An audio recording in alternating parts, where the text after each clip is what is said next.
Mon, I'm going to ask you a series of rapid fire questions, and you can only answer with a one-word answer.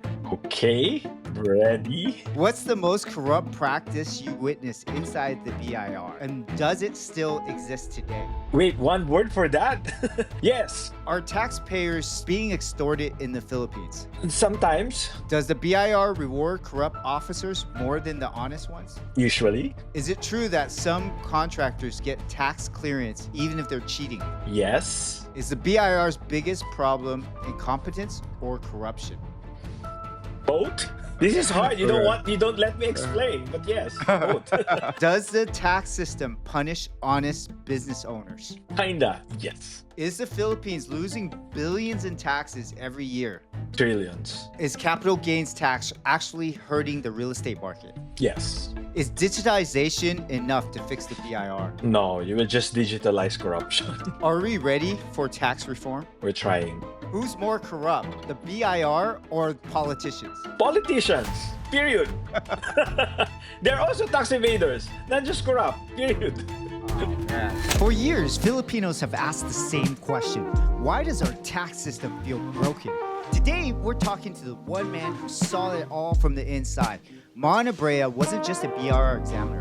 He was sent in by a former finance secretary on a mission to uncover corruption from the ground up. He witnessed the kickbacks, the fake assessment, the tax clearances given to contractors who shouldn't have gotten them. And he lived through the culture that has quietly drained billions from our economy. In this episode, Mon opens up to the file no one inside the BIR wants to talk about. How the system really works, why honest taxpayers suffer, and what it actually takes to fix the Philippines. These aren't just stories. These are confessions from someone who risked his career, his safety, to expose the truth. This is Breaking Ground, and this is Confessions of the BIR Examiner. Mon, you're a hero. You're a hero to all the businessmen and entrepreneurs in the Philippines that are fed up with the BIR. You're actually a person who infiltrated the BIR for the purpose of exposing the corruption that's going on. Tell us about the story. Like, what Well, happened? okay, don't paint a picture as if I'm a saint. I was broken-hearted in 2008, like super broken-hearted. Then I met former Finance Secretary Jesse Stanislao. We're talking about good governance. I was like, what the F? What do I do with that? I can't even fix my love life. Then I was introduced to this reform and all, and there was an opportunity to join the Bureau of Internal Revenue. And for me to study the tax system, the administration, and particularly corruption, how to solve the corruption. Apparently, our former finance secretary, even after his term, is still very much passionate to clean the system. So he admitted, or he knows that corruption is still there.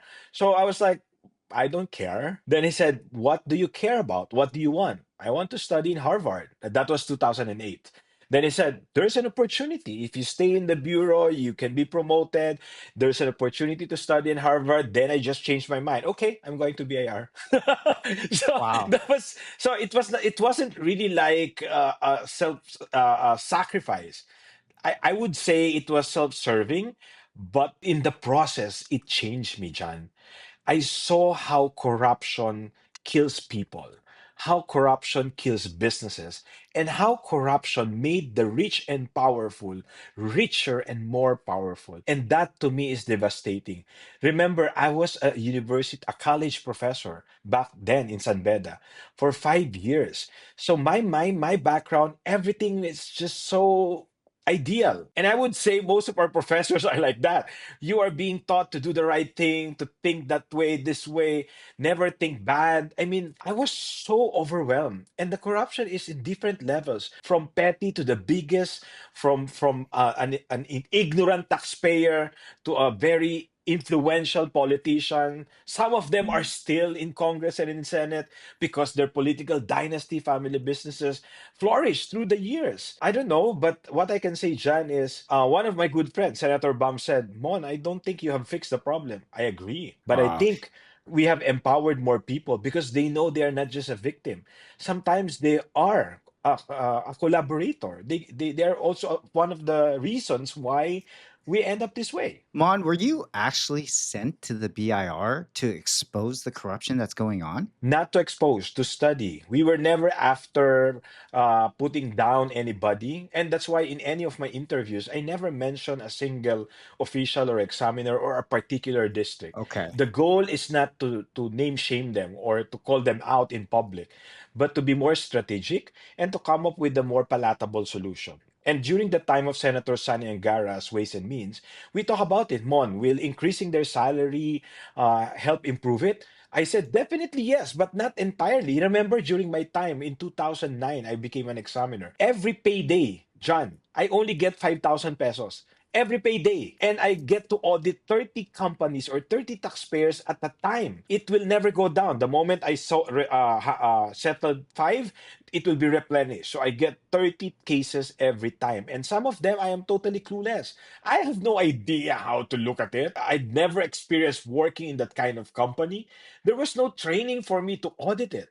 Of course, there were seminars, but what do you do in a seminar? Sleep. So you, so you don't even have proper training about the tax codes, like You're basic. expected to know it, but believe me, as a professor, I kind of became an instructor to my colleagues. Like I help them understand the new regulations because it just keeps coming. Every week there are new regulations, and we have to use it to generate more revenues. It was like a machine.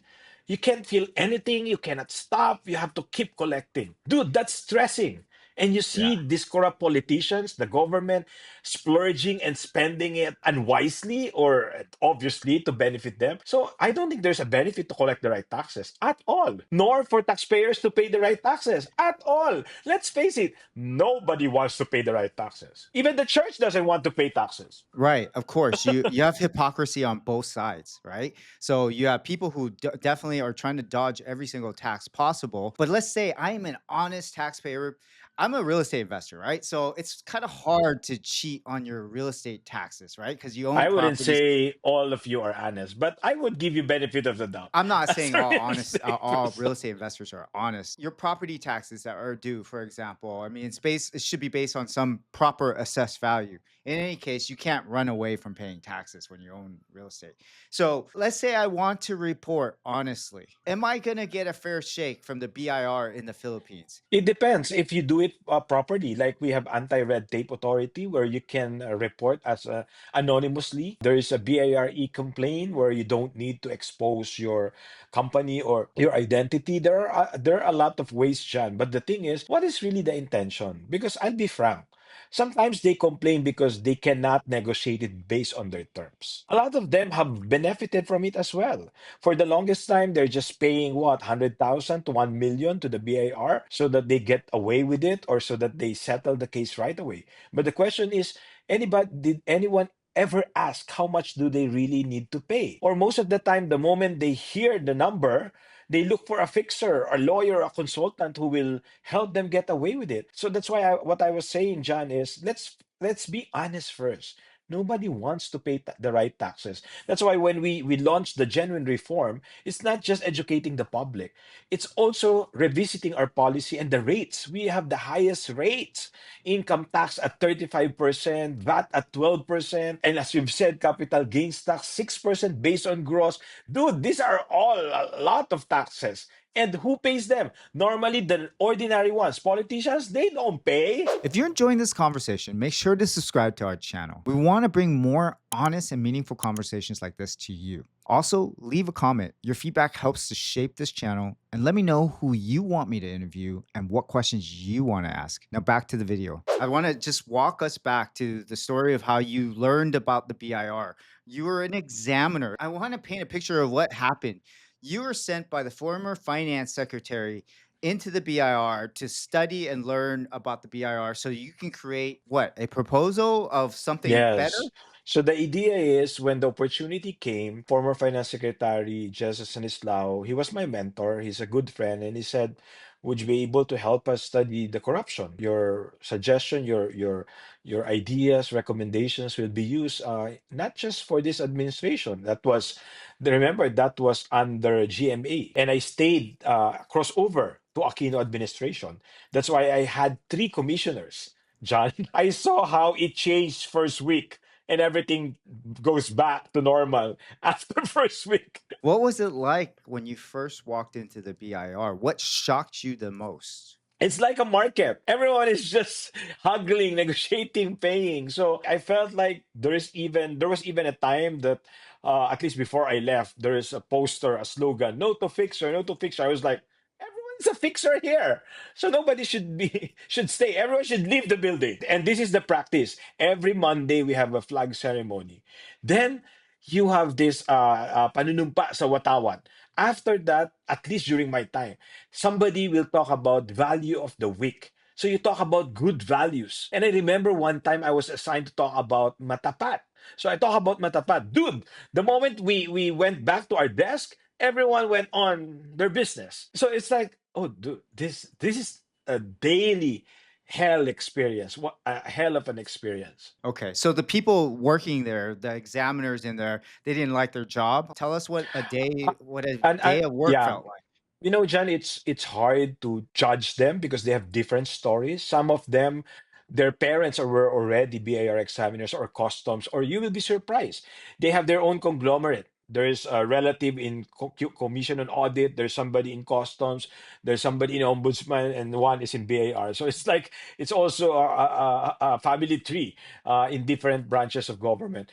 But there are those who are just trying to get by. There are those who are trying to pay their debts, pay their house, whatever loans they have.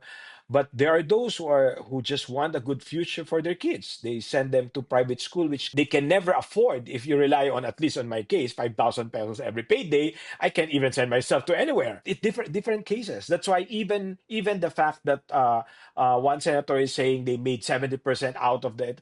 I mean, that's questionable. You know, probably the one who complained to him experienced that. But that I'm not saying it's isolated, but there's a different story, there's a different circumstance in every case. But what is clear, the corruption is systemic and it's a two-way street.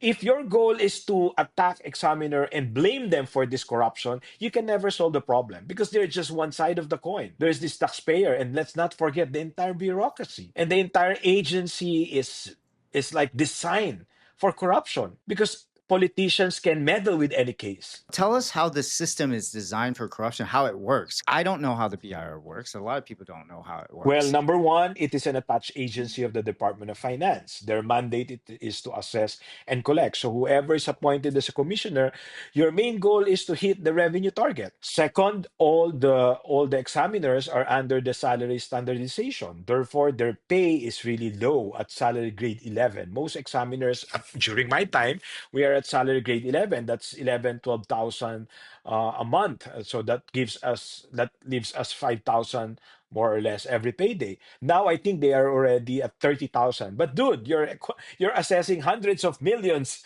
in taxes and you're only getting what? Peanuts, or not even peanuts, probably salt. That's another thing. So the salary standardization. Third, everyone keeps talking about digitalization, but it's a fragmented and project driven, highly politicized digitalization project. It's never institutionalized. An examiner cannot rely on the system to help him run after a real tax evader. I cannot choose.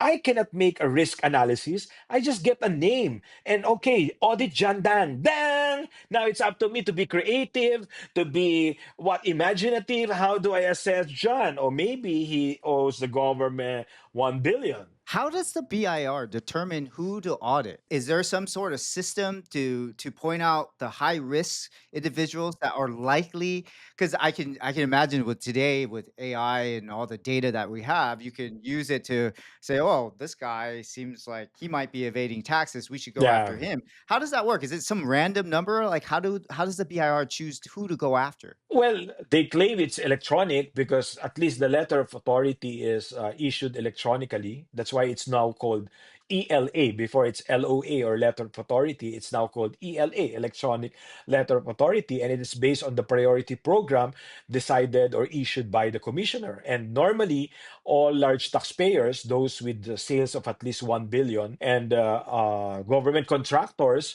are mandatory audit, meaning they are subject to mandatory audit. Everyone else is random. based on quote unquote red flags. But the system doesn't really provide much information. And much more, even if there are red flags, it doesn't allow you to access other information from other government agencies, like whether what they exactly declare in the LGU, SEC, or in their importation. No, you will have to extract it yourself. So it's really hard. It's easy to issue LOA and throw an assessment, but it's hard to collect it. There was even a time that I made an estimate that during the time of Aquino, this was the former Commissioner Kim Enares. She was known to be very strict, and every week or every other week they're filing tax evasion cases. But I don't think they ever won a single case. It's a shame. It becomes like an harassment or a PR stunt. You just keep filing tax evasion cases, and nobody goes to jail, or pay the deficiency taxes. Is it because the BIR doesn't have the teeth to enforce tax collection? Yes, because Congress will never lift bank secrecy. Imagine an examiner, unlike in the US, the banks are mandated to report to the IRS. In the Philippines, the banks are your protection. They will never give up your information. Philippines has one of the best bank secrecy laws in the world, right? Three, only So only of the three countries. One is Lebanon. that makes it a haven for anybody who's laundering money or evading taxes, right? Definitely, Right? definitely. I report my taxes to the US not because I want to, it's because the US has access to every fucking bank account I own. Exactly, So I'm exactly. like, I'm not gonna mess around with it. Here, I'll And tell you how much money is in my bank account and how much money I make. then, John, it became more complicated or sophisticated because of the e-wallets. Imagine in the freeze order of the AMLA, Anti-Money Laundering Council, against Zaldico, there were thousands of e-wallets. So what I'm telling Ah, is that the corruption Gcash. now, correct, corruption now is no longer just taking bills out of Is the it bank. Gcash is one of those e-wallets, right? I can imagine how much money is funneled through Gcash. No comment. Trillions. No, I mean trillions.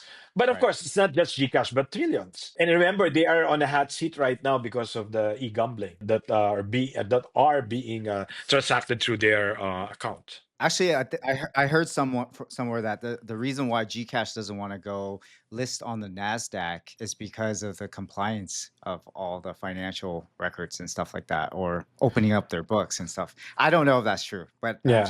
I heard. But anyways, back to what. So the BIR doesn't have the teeth to enforce. In the US, if I don't pay my taxes, the IRS is who I'm scared of the most, right? I'm not scared of any other law enforcement. I'm actually scared of the IRS. So, like, if I don't pay my taxes, I could lose my property, for example. They can freeze my bank account and take funds out of my bank account or my asset accounts. In the Philippines, that doesn't exist. The No. BRR cannot compensate. So how then do you The collect worst taxes? part, the worst part, John, is the moment they gathered evidence, let's say against Mon Abrea, they cannot file tax evasion cases directly. They have to course it through the Department of Justice. So it's another bottleneck. So a lot of backlogs are not just in the BIR, some are at the Department of Justice. And worse, a lot of our courts, the judges are not even tax experts. So how do they even make decision on it? Then when it goes to the Court of Tax Appeals, there was a time that none of them are even tax experts or CPAs. At least now there were some associates appointed with CPA background. So how do you expect them to just decide on it based on the letter of the law without expertise on taxes, on accounting, on the sophistication of all these things? So I'm telling you, this breeds corruption. This is definitely the reason why we are on this together, why we are all suffering. So because you guys have to go through X number of audits, every single audit becomes a negotiation play. Is Mhm. that how it works? It's Yes, not and even and it's not even understanding what the appropriate tax liabilities are and what the appropriate taxes you should pay. That doesn't even matter. It's just like, what are you going to negotiate, right? So what's the yeah. tactic they use? Well, there are a lot. There are cases where they are already called suki, meaning every year they get audited. Every year they just make the budget. So unfortunately, in this case, there's already a record. Whatever you pay under the table in the past, they keep record of that. So you cannot cut the drama. You cannot pretend that you're losing money or you send someone else, because they know for a fact that in the last 3, 4, 5 years, you've been paying half a million, 600, 700. So there's no point. The only way to correct it is to pay the right taxes so that they cannot find any fault or any deficiency in your account. But nobody wants to do that. It's hard to do that. It might be costly. Again, owing to the fact that we have so much taxes and high rates, it's really not encouraging to pay the right taxes. So if you will ask me, do we have honest taxpayers? Yes, employees, because they never had a choice from the very start. Exactly. And they're the Imagine ones who if lose out the most, right? Correct. Imagine if you look at this is based on the annual report of the BIR. If you look at the contribution of individuals, personal income tax, John, you'll be surprised. And the media don't even pick this up. 83% of those collection from personal income tax are not from professionals, not from your noisy, loud lawyers or accountants with all their suit and all, not from these entrepreneurs bragging about how much they made, from employees, ordinary fixed income earners, 83%. And our professionals living in Forbes or bragging about their luxury cars, getting all the awards left and right, 4%. While our struggling MSMEs, 13%. And I say struggling because maybe they have not paid the right taxes, but they don't also have the cash to begin with. They're struggling. They're still paying penalties left and right because of the archaic Jurassic compliance requirement. Only in the Philippines until now, the bookstores make money from all these columnar books. Or maybe there's already a competition because the fixers, the BIR is already selling the books of accounts or the columnar books. Who wants to write in those columnar books? And what's the point of writing when you are sending an electronic summary sales of sales and purchases, and yet you get penalized? I've been penalized several times because I never believe in it. I don't want to write on your columnar books. I don't want to hire a staff just to ask him or her to write on my columnar books. Okay, put my sales, put my purchases, just copy the one on the Excel sheet. What? Give me some context here. I don't know what is this book you're talking about? This is the books of sales, the books of purchases. Okay. In Okay. accounting, you Yeah. have to record everything. But that was 3 decades ago. Now everything is electronic in Excel and spreadsheet, in different accounting software. But dude, a lot of our MSMEs end up paying penalties because they don't have time to write in this freaking columnar books. Oh my God. Okay. So it's an archaic system of writing on paper. Oh my Yeah, God. Who the so hell is I going to run a challenge the business that way? senators. I challenge the senators shaming BIR to get rid first of the books of accounts, and you will be helping MSMEs because Okay. the one that filed, somebody filed for a 3-month income tax holiday. You will only benefit the rich, the ultra rich who are paying more taxes, because that income tax holiday will save them millions. The minimum wage earners, the ordinary taxpayers, even the MSMEs, they won't benefit. They are still struggling to write on their columnar books. Right. So it really starts with the tax policies. The tax policies don't make sense. I've been saying this a lot, especially in my videos about real estate. The tax policies don't encourage me to make my real estate assets here productive. It doesn't encourage me to rent it even. Like it actually feels like a punishment. It doesn't make sense. Like in other countries, the tax laws favor us in real estate because they want real estate investors to build the nation. They want more investment back into real estate and back into communities. And more real estate investment means higher valuation, means more property tax collection, which goes back to the city and infrastructure. It's a whole loop of ecosystem and it works. But Yeah, here, but believe me, John, through after a decade or more than a decade of advocating for reform, we have made a lot of improvements. But for some reason, we slide back, and for some reason, the corruption, we never got rid of it. I can't even say that we have reduced or that we have tamed those people who are in cahoots, because even the private sector benefits from it. Those who don't want to really pay the right taxes, their first instinct is to call a fixer. so I keep hearing from like fellow business people here, and the entrepreneurs say the BIR is a graft. That's the point of view from business people, that they're just out for extortion. It's kind of scary because, like, if let's talk about this as a problem. It really erodes the fabric of the economy and the business. Especially, I had a business here in the Philippines. I had a corporation here once. I don't ever want to open up another corporation here in the Philippines because to me, I feel like it's a license for them to tax you, and you may not get a fair shake. And worst of all, if you ever try to close down that corporation, it is really hard. If people don't feel like it's safe to start a business here because you might get, harassed or taxed, it really does affect the economy, doesn't it? Agree. In fact, that makes me wonder how come that we've been pushing for ease of doing business, and yet the over-regulation, all this burdensome compliance requirements keep popping up or changing its form and style. So even if you streamline some of the process, they end up coming up with another layer of bureaucracy. But what worries me even more is, if this bureaucracy exists, how come corruption is so easy? How come that these corrupt people get away with this? There might be a chance that this is all going to change soon, don't you think? This is a little I bit hope that different this we're time, reaching the right? tipping point. I'm hoping we're reaching the tipping point. Look at how outspoken you are about the BIR, right? And you're able to speak about this freely. Not that long ago, it wouldn't be safe to even talk about this, right? People are becoming more aware. A lot of people are talking about this now. People are protesting. There's a lot more openness and understanding about this. Whereas people before kind of knew it was a problem, but they didn't really say much about it. But at Yeah, least the but awareness is there. agree, John. But I also believe that while there is already a blink of light or transparency, transparency ends when accountability begins. We need to see people going to jail or being prosecuted. We need to see corrupt politicians being banned forever so that they can never join the government, because these are part of the many laws that we have in the Philippines. I remember former Ombudsman Conchita Carpio Morales saying, we have good laws. Our problem is implementation. And I agree with her. We have a good tax laws. I mean, we have reformed it several times.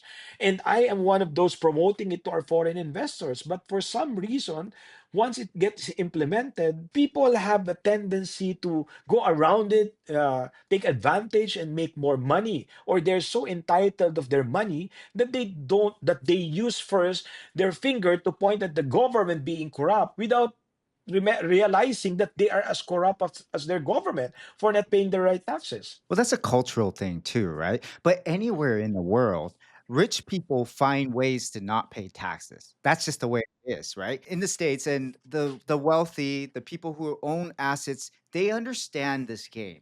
They understand how to use the tax rules for their advantage, but I can do it properly. I can still work within the laws of the tax and still not pay taxes. That is Because tax avoidance. And I don't mind. I can help you with that, John, tax avoidance. But most of them are evading, literally not paying taxes. I don't call it tax avoidance. I call it tax optimization. Because No, it's but actually avoidance is legal, John. Avoidance is it's legal. it's not Evasion is illegal. it's not that. It's called I call it tax loss harvesting. The government gives you incentive to invest, and you can deduct your taxes, right? So for example, when you start a business, there are various expenses that you incur. All those expenses, for the sake of business, you can write off. Why do you do that? Because you want to encourage growth in the economy. So tax rules are supposed to be meant to encourage growth and investment in the economy. It should serve in that purpose. And if you do it right, if you understand the tax rules, you could still invest, build your assets, and still write off a lot of your taxes. Or you could write off a lot of income, and therefore you pay a lot of taxes. And a lot of this has to do with owning assets and stuff like Mhm. that. Here, the culture isn't that way. The culture isn't like, let me understand the tax rules, let me invest my money the proper way so then I don't have to pay as much taxes. Instead, there's nothing, it doesn't seem like that's an avenue for people to exploit. It seems like, okay, in order for me to get away from my taxes, I gotta I gotta fix this, or I gotta get around this, right? I gotta support a senator so that once he wins, he's my backer. Right, right. But recently, I've been hearing about all these cases where people are getting LOAs, right? They're getting business, you're a business, right? You're getting a massive LOA, and it's almost like the shock value that's thrown at you. And then you're like, oh shit, like it doesn't even matter. Like people tell me, okay, I had a business that made this much money, and then the last few years, I haven't been making that much money. But the BRR still thinks I make this much money, but I have all the records to prove that I don't make that much money, but they're still going after me for this amount. And so what do? I just go to the negotiating table and I just bribe them. It's easier. It's less hassle. It's less problems for me. And I can get on with my business. Is that how it works now? Well, I can't blame those who feel that way, John, because I think in the recent years we have weakened our institutions, and BAR has never recovered. I mean, they have not saved their reputation. They are still perceived to be very corrupt. There's really no incentive in paying the right taxes because for those who get audited, like we handle at least 100 tax audit every year, John, and some of them they get it every year. And to think we are one of the few, if not the only firm who actually don't bribe. 100%, we don't bribe, and yet there are clients they still get audited left and right. You know the reason of the BIR? They have a high revenue goal and they still need to make collections. Right, So right. even from companies like those we represent that don't bribe, they still try to squeeze us. And sometimes they will even ask to just settle, at least pay 100,000 so that they have additional collection. So imagine the stress, also on the pressure on the part of the examiners. Then, of course, for those they can harass, they are more than willing to accept bribes. If the price is right, they can adjust the assessment, they can make it go away. So what I'm saying is that the system doesn't incentivize honesty for both taxpayers and examiners. Here you have an examiner who gets a very petty salary, and here's a taxpayer who is struggling and not necessarily bad person, but don't want to pay the penalties. The examiner will be willing to help if the price is right. So two parties agree. They both benefit. If you ask me, is it at the expense of the government?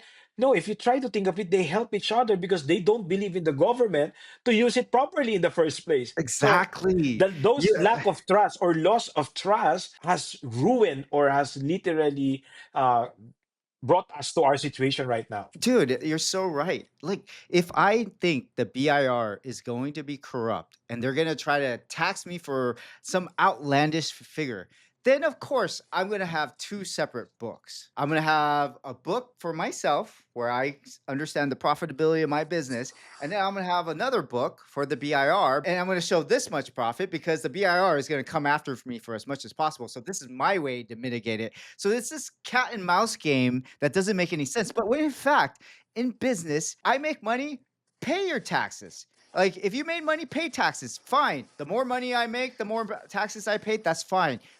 Just as long as I can try to optimize it as much as possible.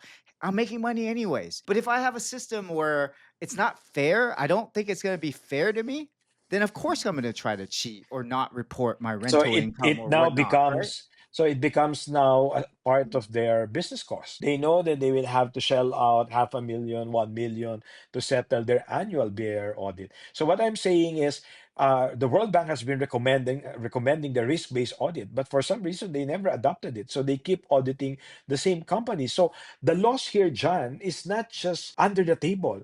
The loss here, John, is one from those high risk, real big time tax evaders, smugglers, money launderers, corrupt Yeah. officials who never get audited at all. Right. Or Yeah. those who get audited, but for some reason their dockets disappear because some influential shit took over. And examiners are not to be blamed. So this is my response to Senator J.B. Ejercito's statement against BIR examiners. Yes, maybe they receive half or 70% of what the examiner paid. But have you asked how much the taxpayer did not pay? Because maybe he paid a total of 1 million. 70% went to BIR, 30% went to the government. But what if through a risk-based IT or computer-assisted audit, that taxpayer was found out to be high risk and there should have been 1 billion or 100 million tax deficiency, it will never get collected because they agreed. So this is a big national problem. Essentially, you are robbing from the government from collecting taxes because of the system, the way the system is, but you're also making it harder and maybe you're even robbing from businesses too. So who knows? Either side is no good for anybody. So why doesn't the president step in and get this issue fixed? I mean, why can't we pull enough teeth to make this system work? How do you run a country without being able to collect taxes properly? I cannot talk much about that, but what I can say, the president also has his own tax issue. Other than that, I don't know. It's more political than logic. Well, I think you know, the whole thing right now is accountability. I believe it's going to happen. I believe the new ombudsman is going to prosecute politicians. Let's see. I'm Let's see looking if it forward happens. to it. John, I'm waiting for the new commissioner to file tax evasion cases against senators and congressmen because so far they've been filing charges against contractors. But I'm still waiting for them to file because it's easy. The Al Capone case, that is our best reference. It's harder to prosecute these corrupt officials using plunder, graft, and corruption or any other crimes. It's much easier to file tax evasion case because any unexplained wealth, given their low salary, John, their salary is only less than 250,000 a month. And with their lavish lifestyle, with all these property holdings here and abroad, there and abroad, sending their kids abroad. Dude, where are they getting all this money? It's easy to prosecute them with tax evasion case. And yet, never, none in our history, even under any president, that has we prosecuted a single politician. You need transparency. Like you need to be. I mean, you follow the money, right? You got to John, they're follow the money. transparent. Like, Their kids are very transparent on social oh yeah, media. you, right. you don't need much evidence. But let's say they got smart about that and they told their kids, "Not you're banned from social media because you're a nepo baby. Stop. You cannot post anything." And so let's say But they the stop last doing that. 30 years, John, you cannot erase. What I'm saying is there are property holdings, there are bank accounts, there are e-wallets. This is not just flood control. This is about the last 30 years that they have amassed wealth. This is about the last 30 years that they have stolen not just taxpayers' money, but the future of our country. Mon, it's very hard to hide money these days. It's not as easy. It's becoming harder and harder and harder. Trust me. If I could hide money that easily, I wouldn't be filing my US taxes every year. I wouldn't say I know how, but they will always find a way, John. You And know, these like suitcases, that's the most Jurassic way of doing it. Hello.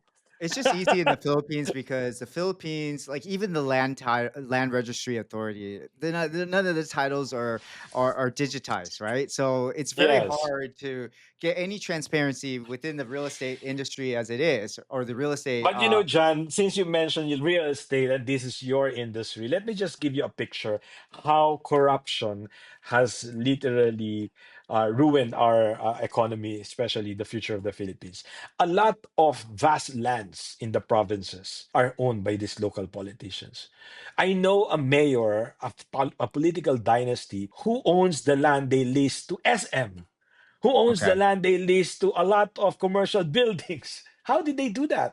Because of the Jurassic valuation, which is now resolved by the new law because it's no longer whichever is lower zonal valuation and assessed value. Now they are supposed to adopt a global standard, standardized national valuation that it's no longer whichever is higher, lower, or higher, but just the market value. But again, the last 30 years, they have literally cornered a lot of lands around the country, and you'll be surprised. A lot of even the properties that you have never imagined that exist is owned by the governor, the mayor, or the congressman. Yeah, what is this Jurassic valuation you're talking about? You're talking about the old system of how The old they assess system the that they assessed never value of update. property? Yeah, Oh my god.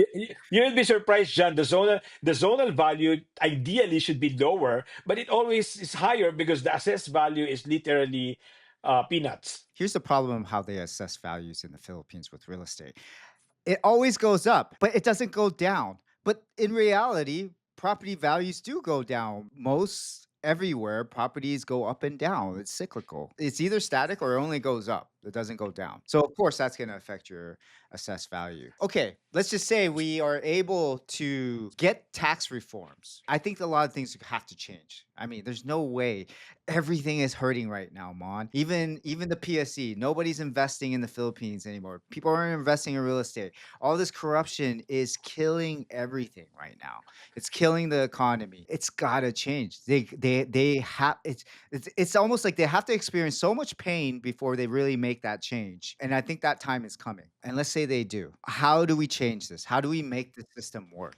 First, John, I think we have to accept the fact that we have lost trust in our government, in our system, even among ourselves. It's harder to deal to make transactions now. You always feel someone will scam you, or that the government will take advantage of you. I think we well, more than transparency, we need to show the people that people in Congress, we can still give them benefit of the doubt. First, we need our Congress to show us that we can still trust them because we don't trust them anymore. Maybe we should abolish Congress first. Now we're confused who ought to abolish first. But honestly, we don't trust our representatives anymore because obviously they none of them represent us. They represent their dynasty, their family businesses, their interests for God's sake. So maybe they have to pass first the lifting of the bank secrecy, show us that we can trust them and that the BIR can collect the right taxes from everybody, not just from the same victims, from the same companies. Then pass the anti-political dynasty. Maybe yes, you can stay in power because you do want to public service, but not all of you. It is becoming a family reunion. Lower house, upper house. My God, you don't have the monopoly of brilliance, if ever there is, or even the generosity or the public service. Anybody can do that. It's not limited to a few families. So that's the first. Second, for BIR, it's good that they suspend the audit. But what I am asking is not just suspension, to stop auditing ordinary taxpayers and MSMEs.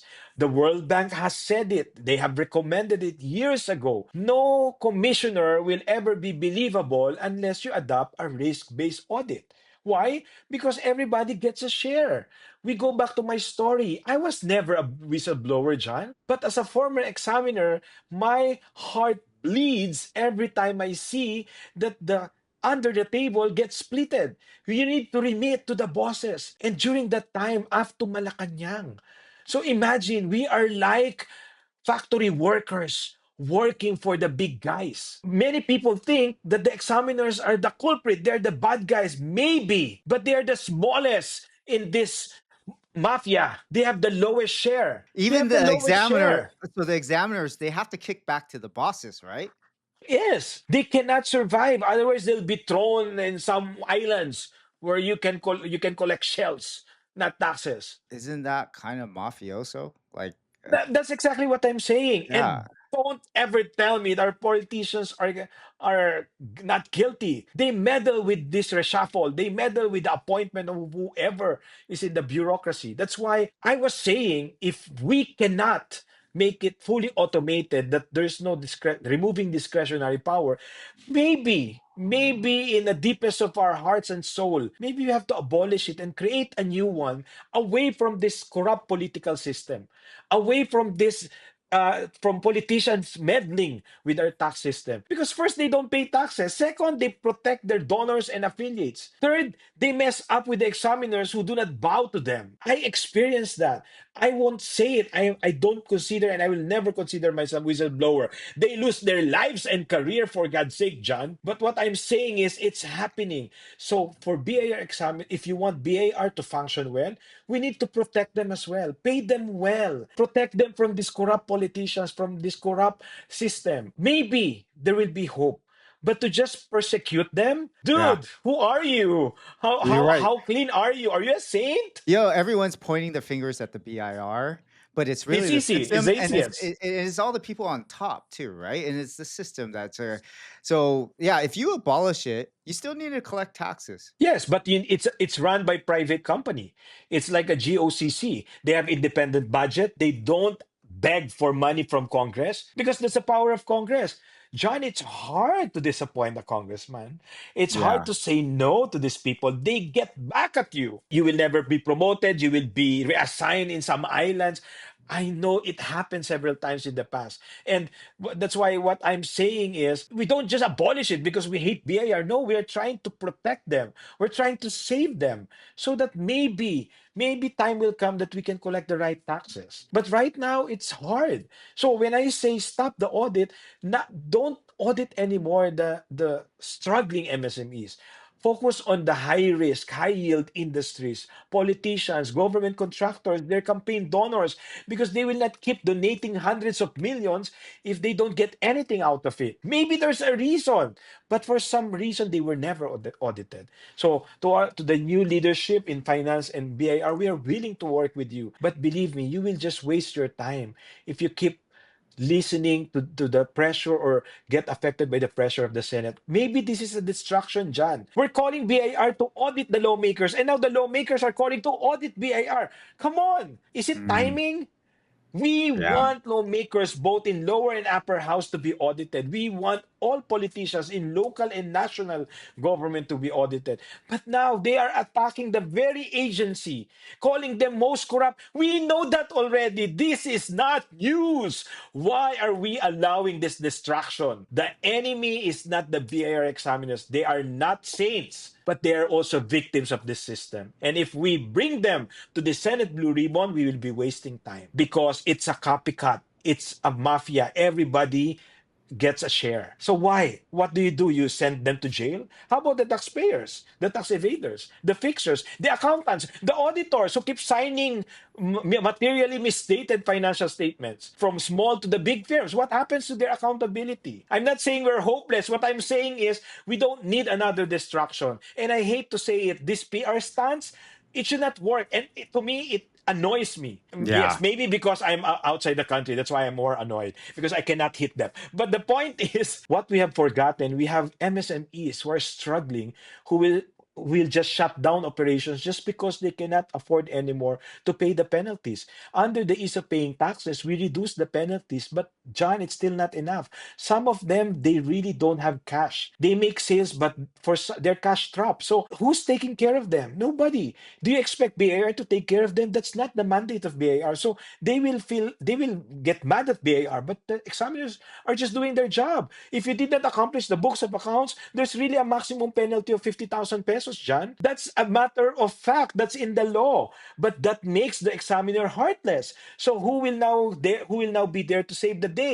A politician, a fixer who will manipulate or influence the examiner if you don't have money to bribe. So if the president or the ombudsman really want to go after the politicians, they need to start by their financial records, and they need to Salen, follow ITR, the money yes, and the stuff that they buy, the assets, the real estate, the assets they buy. it's a no-brainer. And we're supposed to have KYC policies, right? So if you're selling assets to politicians with a bunch of cash, you're actually breaking the law, right? There should be KYC and AML But rules. it happens a lot. And I know even with the prime properties, even condominiums, a lot of these are sold to the corrupt politicians, local and national. And who are living there? They're mistresses. John, I'm telling you, if I become a whistleblower one day, I will go to you.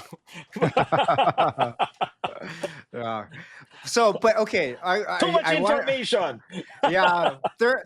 Do you believe honestly? I mean, it's what you're telling me makes this economy sounds really hopeless. Like, who the hell is gonna? Yeah, who the hell is gonna? Like, everyone's like, okay, I'm gonna get out of here. I'm gonna put my money elsewhere because I can't trust the system. But come on, it's got there's good opportunities here.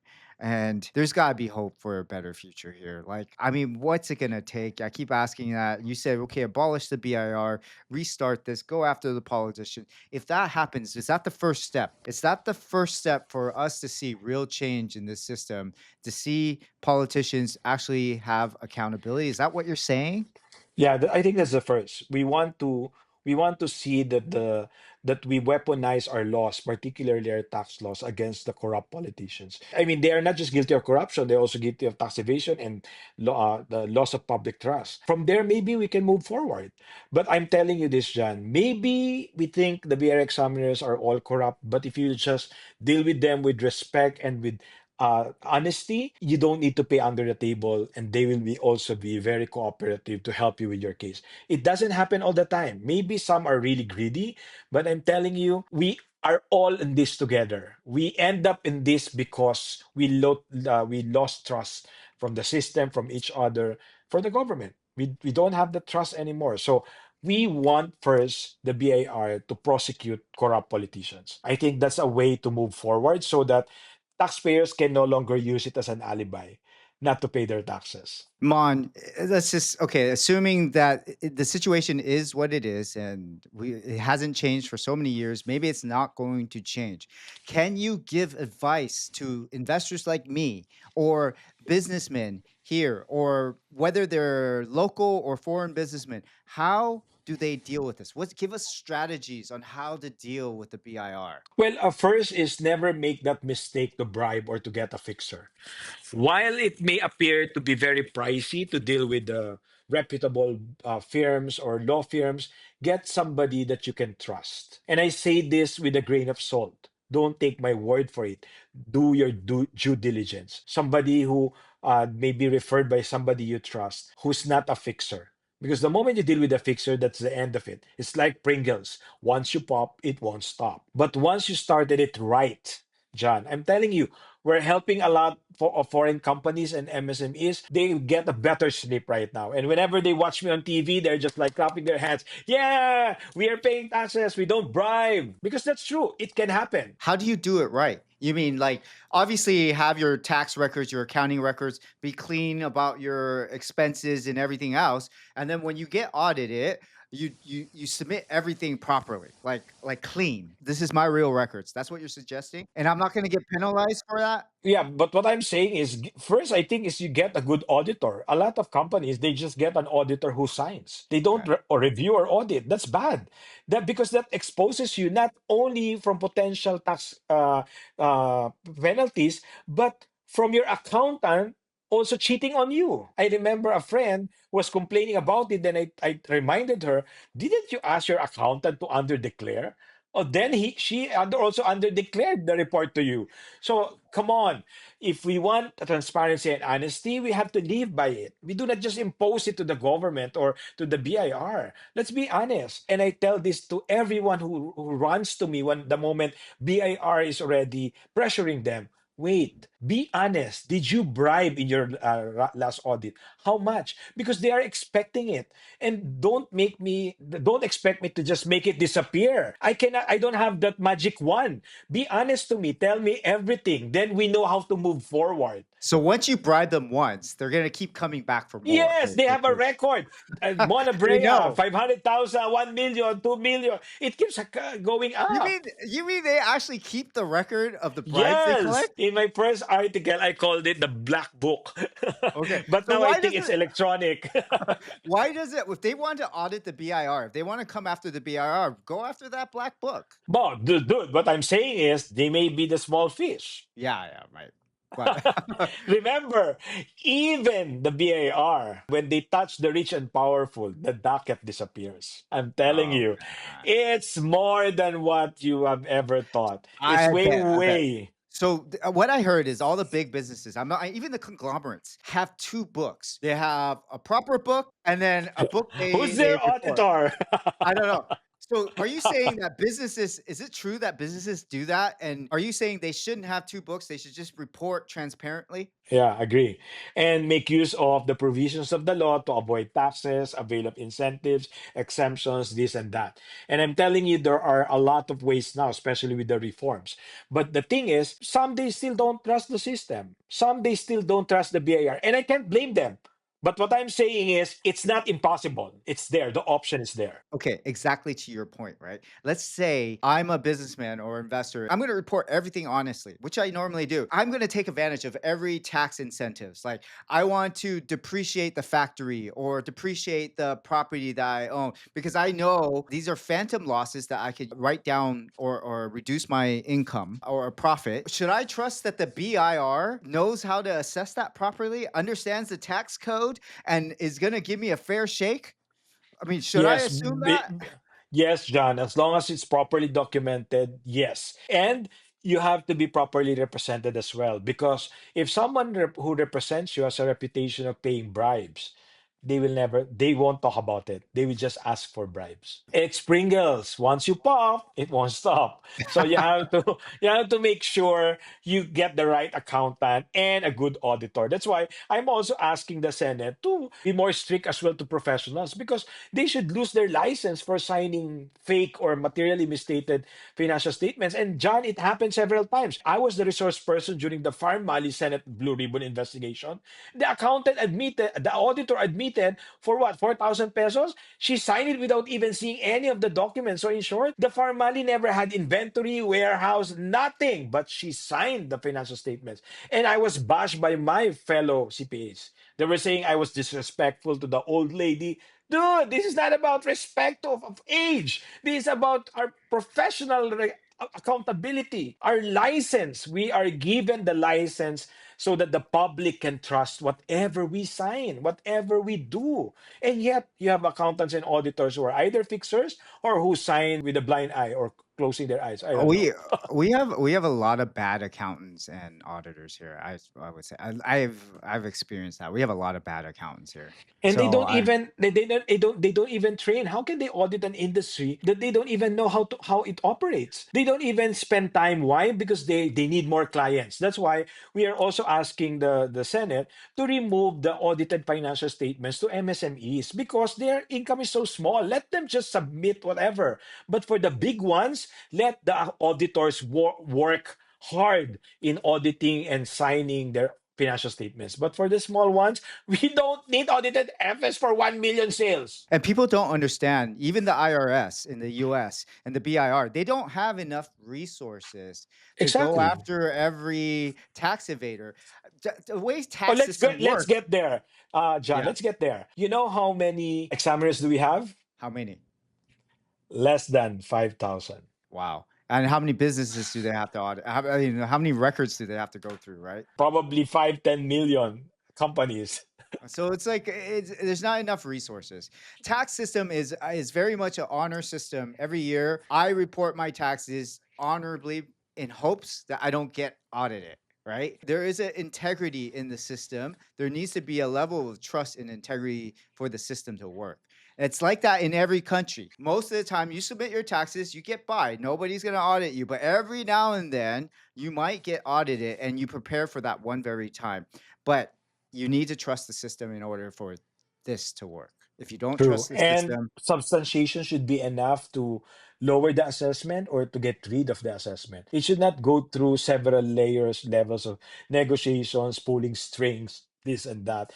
That's why we want to automate the audit. And this way, we don't need so many examiners, but we don't also need to deal with one examiner or with the same examiner, because we'll just have to use the system or through the computer, upload the documents, whatever, or send it to BIR. Unlike now, there's so much potential for graft and corruption, because we are at the mercy of the examiner if we are found guilty. And the help, which mentioned by the senator, for the discount, they ask for something. So if the price is right, then they reduce the assessment. But in the first place, are you the right taxpayer to be audited? Second, is the assessment even correct?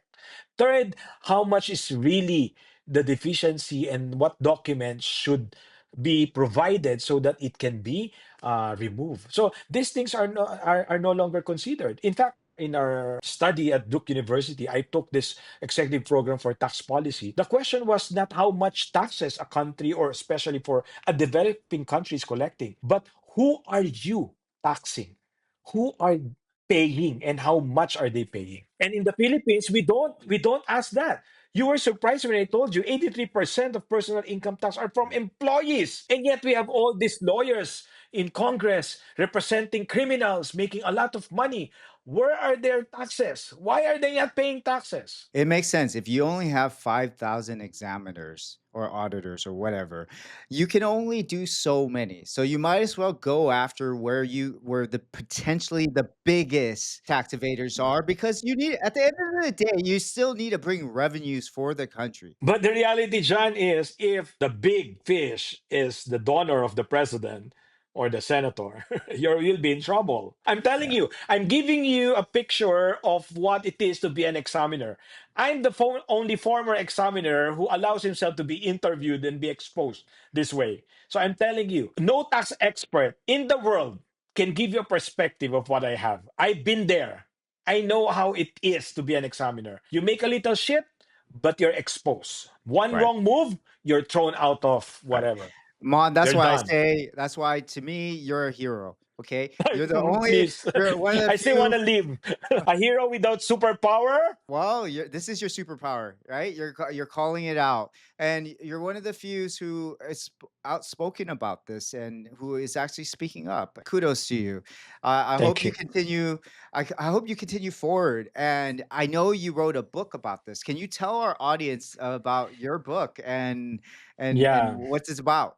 So I'll just brag a little. The U.S. Library of Congress has displayed one of the few written by a Filipino. Our book, Reimagining the World Without Corruption. It is part of my studies at the Harvard Kennedy, where I launched the book as well. It's a study not of the corruption in the Philippines, but the corruption as a theory, as an offensive act, and what are the initiatives done by all these international organizations. What happened?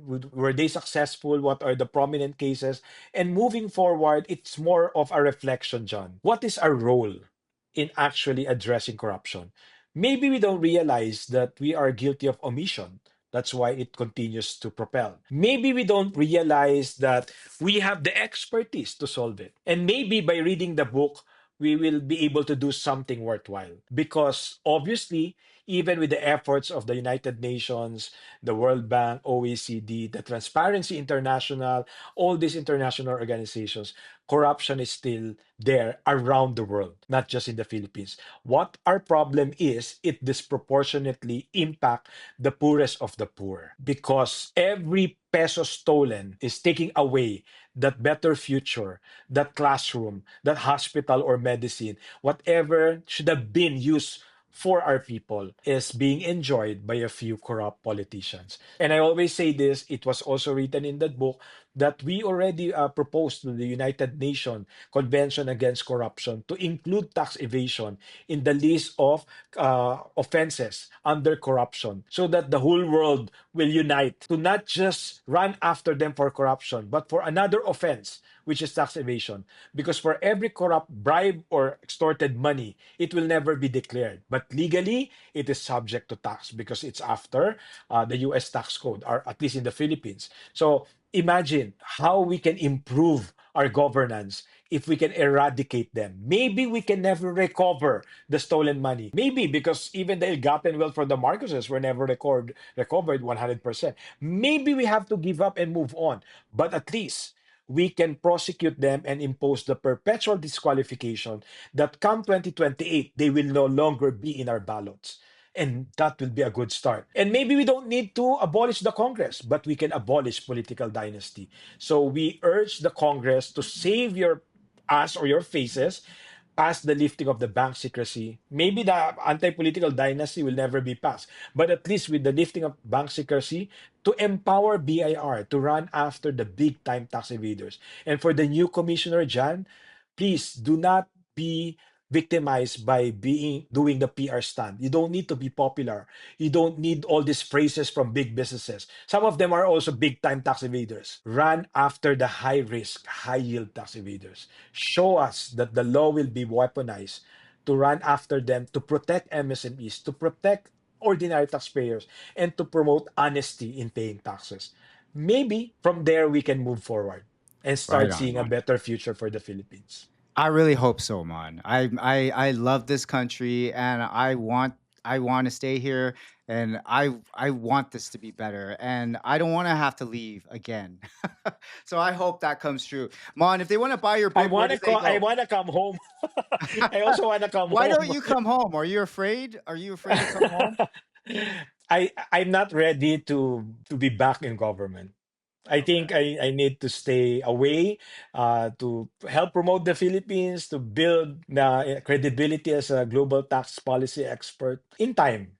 And I Okay. have surrendered myself that one day I will be serving my country. But right now, Okay. this is the most that I can do. It's available on Amazon Kindle, Reimagining the World Without Oh, Corruption. you can buy that in the Philippines on Amazon or Oh, it's Kindle. available on Okay. Lazada and Shopee. Okay. Yeah. Okay. And the proceeds goes to Angat Buhay of the former president, Vice President Lenny Robredo and CSR Philippines. So it's What for a good cause. It doesn't go to me, don't worry.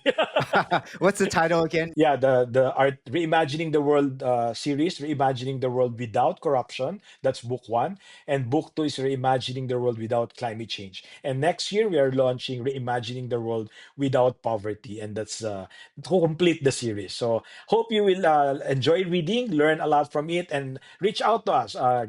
Follow us on social media so that we can engage, have more conversation. Nobody has the monopoly of brilliance and solution to the world's problem, but Yeah. we can all work together. And I am grateful, John. Thank you for this opportunity for this conversation. This is the first time I talk in this length about my past, about my mission in BIR, and how much I hate corrupt politicians, and that what they're calling now is a distraction so that BIR cannot audit them.